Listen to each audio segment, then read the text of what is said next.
All right, so I want to do a video about complaining. I am in Exodus 16, and this is where the people of Israel complain about not having no food, and then God rains down manna for them, right? And they have it for the next 40 years until they get to a land where they can grow things, right? But what stuck out to me is how God didn't respond to their complaining. He just provided. And what I got from that is he knows their heart. So I was reading my journal or my study, and it says that most of the time, hearts don't change from experiences, like great experiences, small experiences. Your heart usually doesn't change from that. It's a process, right? And because you think about it, like the Israelites are complaining, but they just seen God do what, 10 plagues to, make Pharaoh break. Then they just saw God split the Red Sea. So, and then before that, they didn't have any water, and God, told Moses to put the stick in the water to make it sweet and not bitter.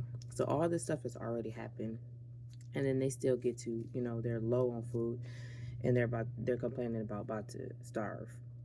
Like, God didn't already do all these things, but like experiences don't change the heart rate. Like, you change through, essentially through God's, work in you.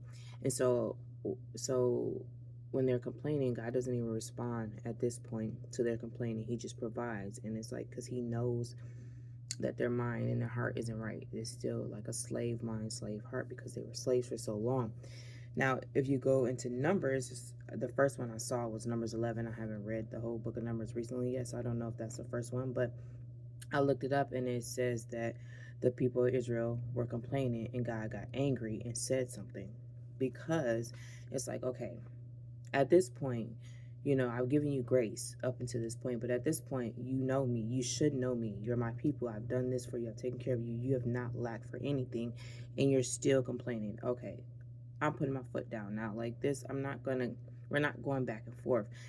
And that tells me two things, as me, as a person, as a follower of Christ, as somebody who wants to be Christ-like, is there's two things to get out of that. One, give grace to people who are either new in the faith or who have just went through, some kind of traumatic response and is just trying to figure out life. Give them grace if they don't appear this way or act this way, or, what you think they should be like. You give them grace and let the Holy Spirit lead you in that, because, they're struggling with their old life. They're struggling with whatever the trauma was. They're struggling, and God still has to do work in them before they get to, point B.